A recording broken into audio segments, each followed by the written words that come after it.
राधे राधे आप सभी को। इस वीडियो में हम जानेंगे फागुन माह के कृष्ण पक्ष की एकादशी के बारे में। फागुन माह के कृष्ण पक्ष की एकादशी को विजया एकादशी के नाम से जाना जाता है। धार्मिक मान्यता है कि विजया एकादशी व्रत को रखने से व्यक्ति को विजय मिलती है और हर शुभ कार्य पूर्ण होता है।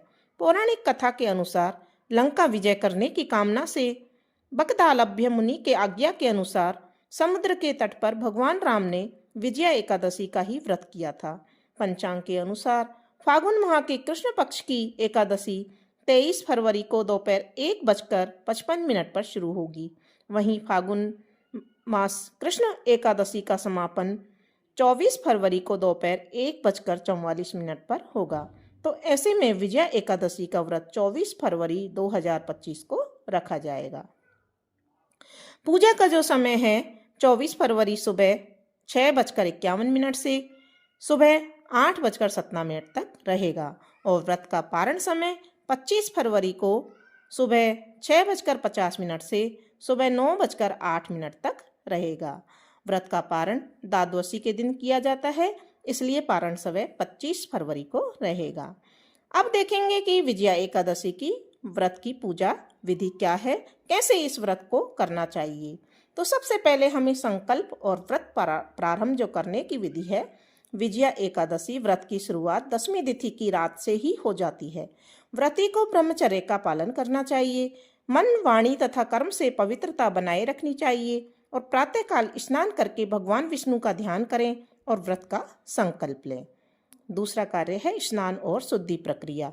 प्रातः जल्दी उठकर पवित्र स्नान करें और स्वच्छ वस्त्र धारण करें। घर या मंदिर के पूजा स्थल को शुद्ध जल और गंगा जल से शुद्ध करें। तुलसी पत्र लेकर भगवान विष्णु का स्मरण करें और पूजा की तैयारी करें। तीसरा कार्य है भगवान विष्णु की पूजा। पूजा स्थल पर भगवान विष्णु की मूर्ति या चित्र स्थापित करें। पीले फूल, चंदन, धूप, दीप और नैवेद्य अर्पित करें। श्री हरि को तुलसी पत्र अर्पण करें और पीले रंग के वस्त्र अर्पित करें। ओम नमो भगवते वासुदेवाय मंत्र का जाप करें। अगला कार्य है व्रत कथा का पाठ और श्रवण। विजया एकादशी व्रत के महत्व को समझने के लिए व्रत कथा का पाठ या श्रवण जरूर करना चाहिए। कथा में भगवान राम के समय इस व्रत की महिमा बताई गई है, जिससे विजय प्राप्त होती है और सभी कष्टों का नाश होता है। और उसके बाद का कार्य है कीर्तन और भजन आरती। भगवान विष्णु की भक्ति में कीर्तन और भजन करें। शाम के समय दीप जलाकर विष्णु जी की आरती करें। विष्णु भगवान के सहस्त्र नाम या भगवत गीता का पाठ करें। यह व्रत विशेष रूप से शत्रु बाधा और संकट निवारण के लिए प्रभावी माना जाता है।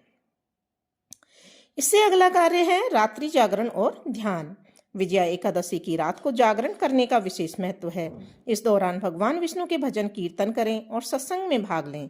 ध्यान और मंत्र जाप करने से आध्यात्मिक ऊर्जा बढ़ती है और मन शांत होता है। अगला कार्य है व्रत का पारण और दान पुण्य। द्वादशी तिथि को यानी कि 11 के अगले दिन प्रातः स्नान कर भगवान विष्णु की पूजा करें। जरूरतमंदों को अन्न, वस्त्र, जल और दक्षिणा का दान करें।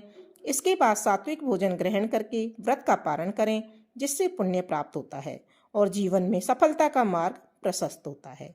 तो इस तरह से पूरी विधि विधान से अगर हम विजया एकादशी का व्रत करेंगे तो हमें निश्चय रूप से भगवान विष्णु की कृपा प्राप्त होगी और बाधाएं जो भी हमारे जीवन में आती हैं वो सभी बाधाएं दूर हो जाएंगी।